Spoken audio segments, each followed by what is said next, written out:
때로는 답답한 순간들이 찾아옵니다. 마음이 답답해서 쉽게 말할 수 없는 순간들이 찾아오곤 한다는 것입니다. 예를 들어 친구가 너 왜 그래? 표정이 왜 그래? 너 무슨 일 있어? 혹은 주변의 직장 동료들이 누구누구님 무슨 일 있으세요? 왜 얼굴 표정이 왜 그러세요? 괜찮아요? 이렇게 물어봐도 말이 선뜻 잘 안 나올 때가 있습니다. 나 사실 이것 때문에 그런데 이거 말하기가 딱 멈춰지는 순간이 있다라는 거예요. 왜 멈춰지냐면 첫 번째는 이제 뭐라 말해야 될지 몰라서 너무 마음의 감정이 정리가 안 되는 거죠. 생각이. 또 두 번째는 말해도 내 마음을 알아주지 못할 것 같아서, 내 마음을 이해하지 못할 것 같아서 말이 잘 안 나올 때가 있어요. 그럴 땐 속으로 이렇게 생각하죠. 어떻게 생각합니까? 그냥 좀 알아줬으면 좋겠다. 내 표정 보고, 내가 하는 행동 보고, 내가 하는 작은 제스처 보고 내가 지금 얼마나 답답한지, 얼마나 힘든지, 얼마나 외로운지, 얼마나 괴로운지, 지금 이 문제 때문에 얼마나 속상한지 그냥 좀 알아줬으면 좋겠다 라는 생각이 든다는 거죠. 여러분도 이런 적 없으셨나요? 예를 들어 직장에서 억울한 일을 당했을 때, 또 취업 준비하면서 끝없는 경쟁에 지쳤을 때, 또 가족 문제나 친구 관계에서 상처를 받았을 때 누군가가 너 정말 힘들었구나, 너 정말 힘들었구나, 너 말하지 않아도 내가 다 알아, 내가 알아 라고 해줬으면 좋겠는 순간 우리에게는 있다는 것입니다. 요즘 여러분 좀 어떠십니까? 내 속에 있는 이야기, 내 마음에 있는 이야기를 주변 분들에게 좀 자주 나누시나요? 표정들을 보니 지금도 답답한 것 같은데요? 네.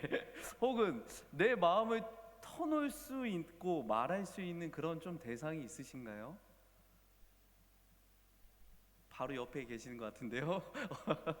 우리는 살면서 나의 마음을 쉽게 표현하지 못할 때가 너무 많은 것 같습니다. 그래서 속으로는 수많은 말을 하고 있지만 겉으로는 아무렇지 않은 척하면서 살아간다는 거예요. 그런데 오늘 말씀은 바로 그런 우리의 마음을 아시고 우리가 말하지 않아도 우리의 모든 아픔과 고통을 들으시고 이해하시는 분이 있다는 사실을 알려준다는 것입니다.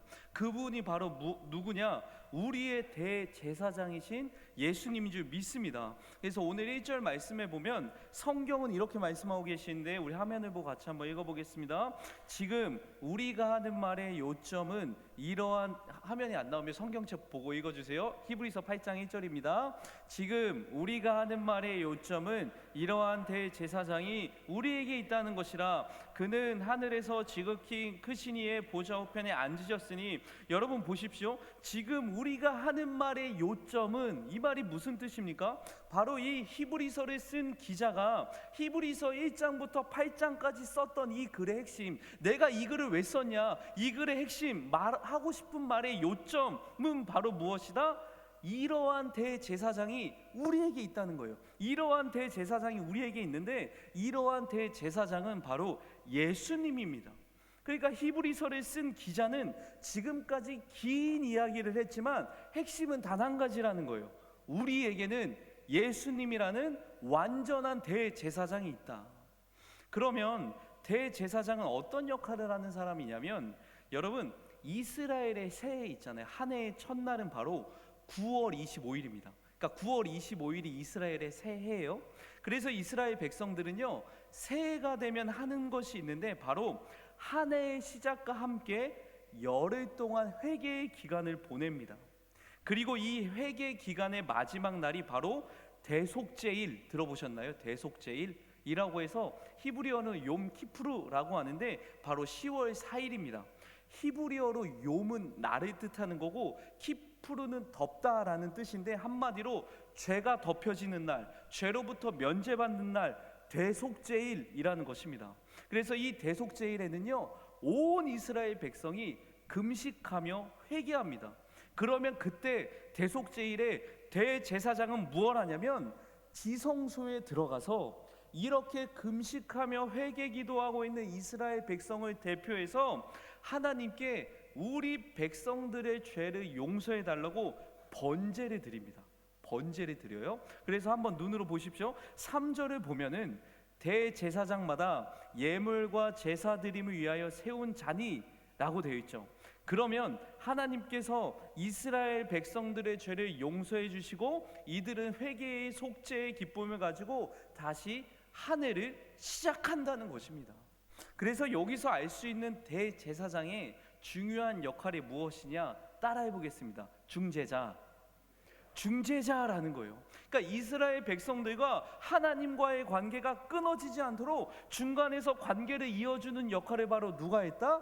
대제사장이 했다는 것입니다. 그런데 지금 이러한 대제사장이 누구에게 있다는 것이죠? 우리에게 있다. 여러분, 근데 이게 진짜 재밌는 표현 아닙니까? 여러분, 지금 보면 유대인들도 대제사장이 있을까요, 없을까요? 유대인들도 대제사장이 있죠. 그러면 히브리서는 유대인 공동체를 쓴 게 아니라 유대인 중에서 기독교인이 된 기독교 공동체를 위해서 쓴 건데 우리에게도 대제사장이 있다는 거예요. 그런데 히브리서 기자는요, 유대인들에게 있는 그러한 대제사장이 아니라 1절 눈으로 한번 보십시오.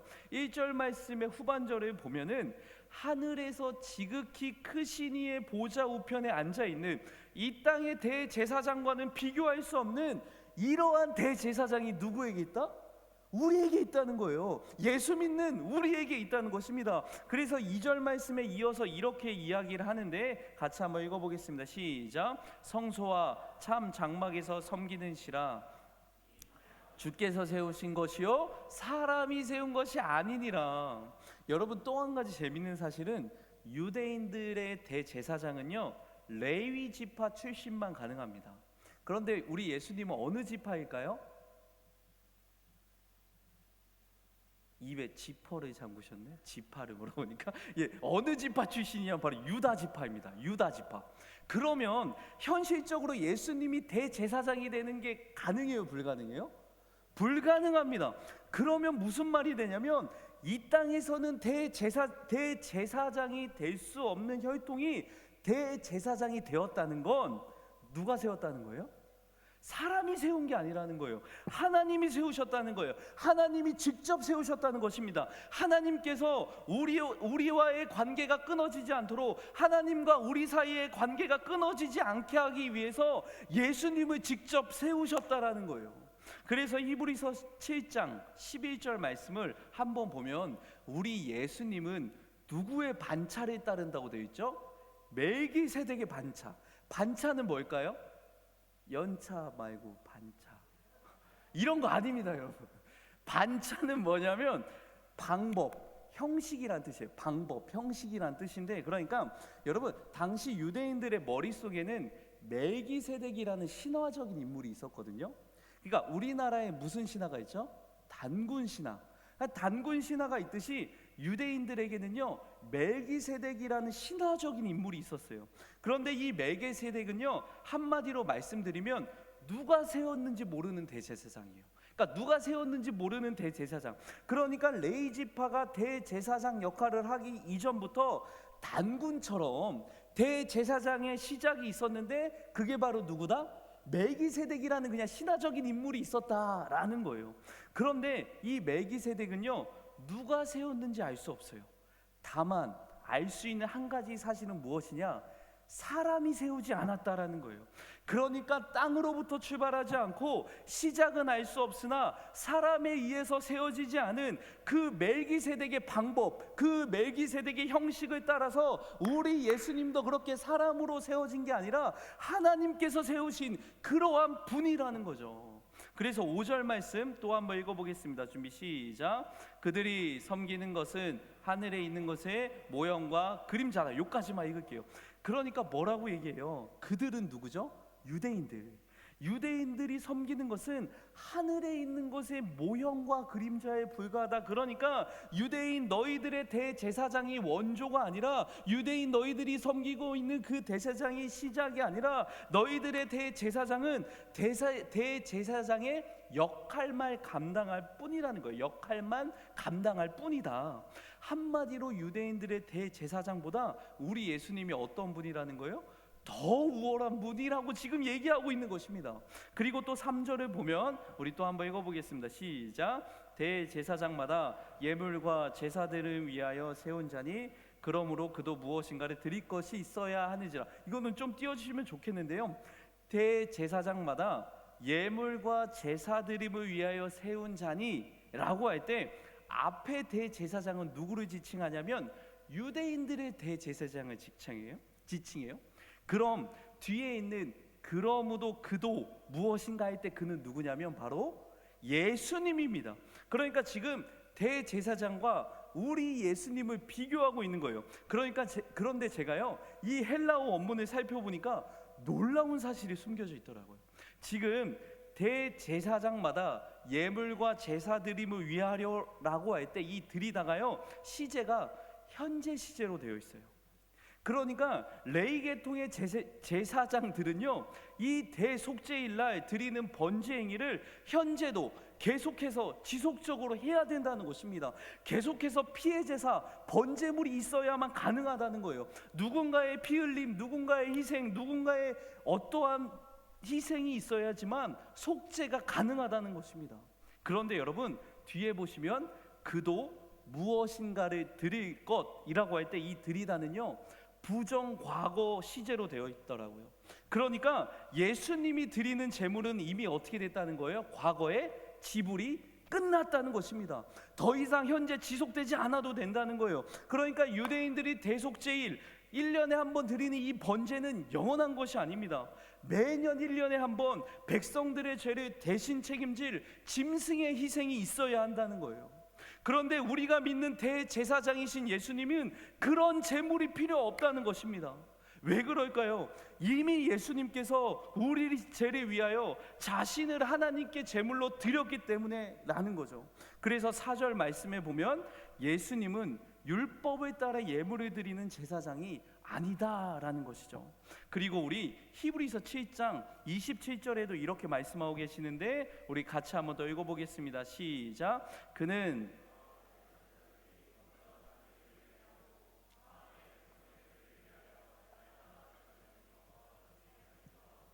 이는 그가 단번에 자기를 들여 이루셨다. 단번에 자기를 들여 이루셨다. 이게 바로 무엇이냐? 8장 13절로 넘어올게요. 8장 13절에 나오는 바로 이게 바로 무엇이냐면 바로 새 언약이라는 거예요. 새 언약. 하나님께서 우리와 예수님의 십자가 희생으로 새로운 언약을 맺으셨습니다. 그러면 이 새 언약의 핵심이 무엇이냐? 이 새 언약의 핵심이 바로 무엇이냐? 8장 12절 말씀입니다. 우리 8장 12절 말씀 같이 한번 읽어보겠습니다. 시작. 내가 긍휼히 여기고 아니하려 하셨느냐? 불의를 긍휼히 여기고 죄를 다시는 기억하지 않겠다. 이게 바로 예수님으로 맺어진 새 언약의 핵심이라는 거예요. 여러분, 새 언약이 있으면 어떤 언약도 있을까요?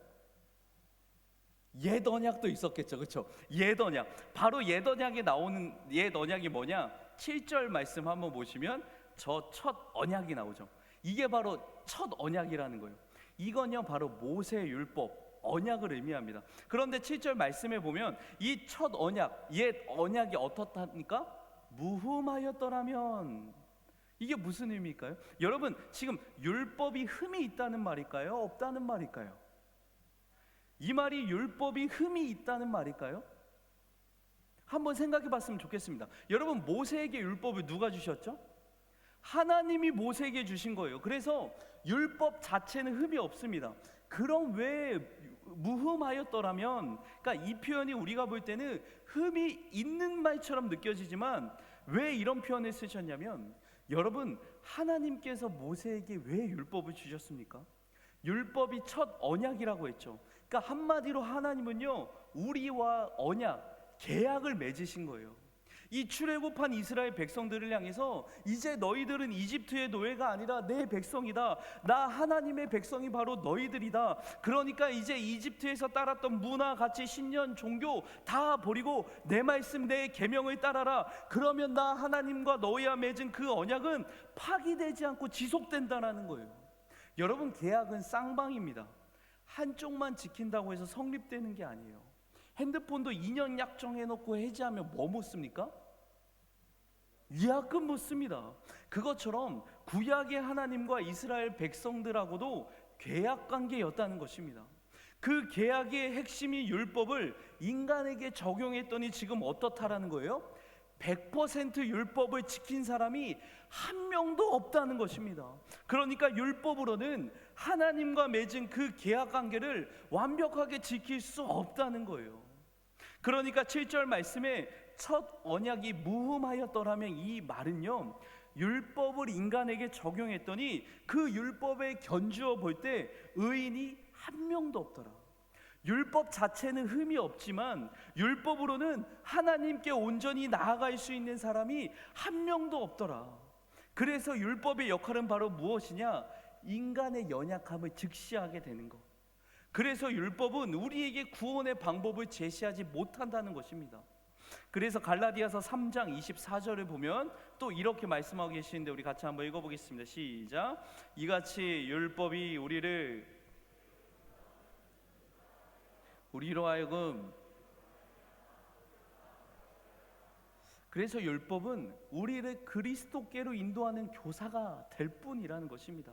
그래서 율법의 역할은 무엇이냐면, 우리의 힘으로는 구원받을 수 없구나, 율법에는 소망이 없고 우리를 구원해 주실 메시아가 필요하구나 라고 깨닫게 해주는 것까지가 바로 율법의 역할이라는 거예요. 그럼 여러분, 질문 드려보겠습니다. 우리와 하나님께서 첫 언약을 맺으셨습니다. 계약을 맺으셨어요. 그러면 하나님이 계약을 안 지키신 거예요? 아니면 우리가 계약을 안 지킨 거예요? 그렇죠. 우리가 계약을 안 지킨 거예요. 그러면 계약을 안 지키면 관계가 어떻게 됩니까? 끊어집니다. 만약에 지속되려면 우리가 핸드폰 해지할 때 위약금을 내듯이, 만약에 이 계약 관계가 지속되려면 누군가가 대가를 지불해야 됩니다. 누군가가 이 대가를 지불해야 된다라는 거예요. 그런데 우리가 계약을 안 지켜놓고 우리가 대가를 지불해야 되는데, 우리가 지불할 그 대가를 누가 지불해 주셨냐? 바로 우리 예수님이 십자가라는 방법으로 대신 지불하셨다라는 거예요. 그래서 우리와 하나님과의 계약이 여전히 파기되지 않고 하나님과의 관계가 끊어지지 않고 지금도 우리가 하나님께 나아갈 수 있는 것은요, 바로 자격 없는 내 힘이 아니라는 거예요. 누구의 피로? 예수님의 피로. 그것 힘입어서 나아간다는 것입니다. 그래서 6절 말씀에 또 이렇게 말씀하시죠. 같이 한번 읽어보겠습니다. 그러나 이제 그는 더 아름다운 직분을 얻으셨으니 그는 더 좋은 약속으로 세우신 더 좋은 언약의 중보자시라. 더 아름다운 직분, 하나님께서 세우셨다라는 거예요.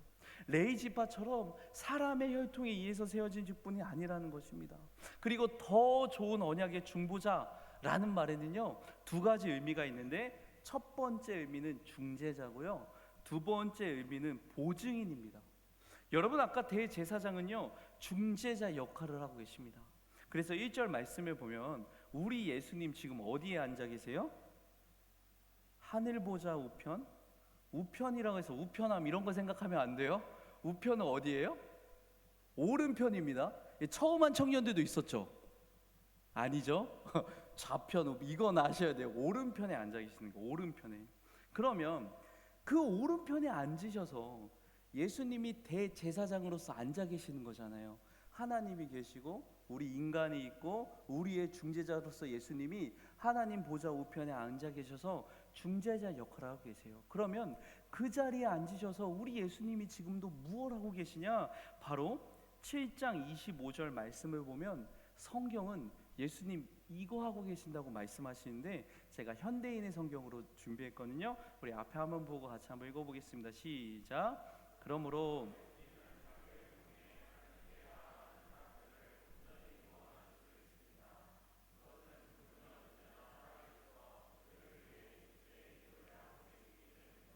아멘. 예수님은 지금 우리와 하나님과의 관계에서 중재인으로서 또 보증인으로서 지금도 살아계셔서 우리를 위해 하나님께 중재 기도를 하고 계신다라는 거예요. 지금도 예수님은 우리 한 사람 한 사람을 위해 하나님께 중보 기도하고 계시다라는 거예요. 그럼 여러분, 지금 예수님은 하나님께 나를 위해 뭐라고 기도하고 계실까요? 지금도 연약하고 부족하고 하나님 앞에서 그렇게 결단하지만 여전히 넘어지고 무너지고 힘들어하고 있는 우리들을 위해서 예수님은 하나님께 어떤 기도를 하고 계실까요? 우리 예수님은 하나님 보좌 우편에 앉으셔서 어떤 마음으로 하나님께 기도하고 계실까요? 여러분, 우리 예수님이요, 누구보다 우리를 잘 아십니다. 우리 예수님이요, 누구보다 사람을 너무 잘 아십니다. 왜냐하면 예수님도 우리처럼 똑같은 육신의 연약함을 경험하셨기 때문에 그래요. 이 땅에서 인간으로 살아가는 게 얼마나 힘든지 우리 예수님이 아시는 거예요. 옆에 앉으셔서 하나님 죄 좀 봐요. 제 정신 못 차렸습니다. 이렇게 기도하는 게 아니라 누구보다 잘 아시는 거예요. 그래서 우리 예수님은 하나님께 기도하시면서 이런 마음으로 기도하시는 것입니다. 하나님, 제가 누구누구와 같은 몸을 가져봤는데 저럴 때 너무 힘들었습니다. 저도 인간으로 살아갈 때 저럴 때 진짜 속상하더라고요. 저도 너무 억울하더라고요. 저도 저 유혹 인간으로서는 얼마나 감당하기 힘든지 저도 경험해봤는데 하나님 너무 힘들더라고요. 여러분, 우리 예수님도 배고파 보셨고요. 우리 예수님도 상처 받아 보셨고요. 우리 예수님도 배신당해 보셨고요. 예수님도 억울한 일 많이 당해 보셨습니다. 우리 예수님 사람들의 유혹과 사람들의 모든 시험 앞에 던져져 보셨다는 거예요. 그러니까 우리의 연약함과 좌절과 힘듦과 눈물과 상처와 아픔을 우리 예수님도 인간으로서 겪어보셨기 때문에 너무나도 잘 아신다는 것입니다. 철저하게 약해지시고 낮아지신 예수님께서 우리를 너무 잘 아시니까, 그래서 예수님이 우리를 어떻게 하신다? 공감하신다는 거예요. 그래서 우리의 마음을 아시는 주님이 네가 말하지 않아도 내가 다 안다. 내가 너무나도 잘 안다. 얼마나 힘드니? 사랑하는 여러분, 요즘 마음속에 품고 있는 무거운 짐이 무엇입니까? 취업, 진로, 관계의 문제, 가족과의 갈등, 말하지 않아도 하나님은 다 알고 계신다는 거예요. 그리고 그 모든 문제 속에서 하나님은 항상 우리에게 말씀하십니다. 나는 너와 함께한다. 너의 슬픔을 한다. 여러분, 오늘 그 하나님 앞에 우리의 마음을 내려놓았으면 좋겠습니다. 말하지 않아도 들으시는 하나님의 마음을 느끼며 우리의 고통을 하시는 예수님께 모든 것을 맡겨드렸으면 좋겠습니다. 바로 이러한 대제사장이 우리에게 있는 줄 믿습니다. 내가 사망의 음침한 골짜기에 있을지라도 거기까지 쫓아오셔서 나를 일으켜 주시고 넘어진 우리들을, 약해진 우리들을 어떻게든 끌고 가시는 그러한 대제사장, 그러한 중재자, 보증인이 우리에게 있다는 것입니다. 사랑하는 여러분, 우리의 마음을 아시는 하나님께 이 시간 찬양으로 나아가고 싶습니다. 아무에게도 말하지 못했던 우리의 고민과 상처를 들으신 하나님께 우리의 마음을 고백하면서 우리 이 찬양 드렸으면 좋겠습니다. 하나님, 우리의 고통을 하시고 공감하시며 함께 하시는 줄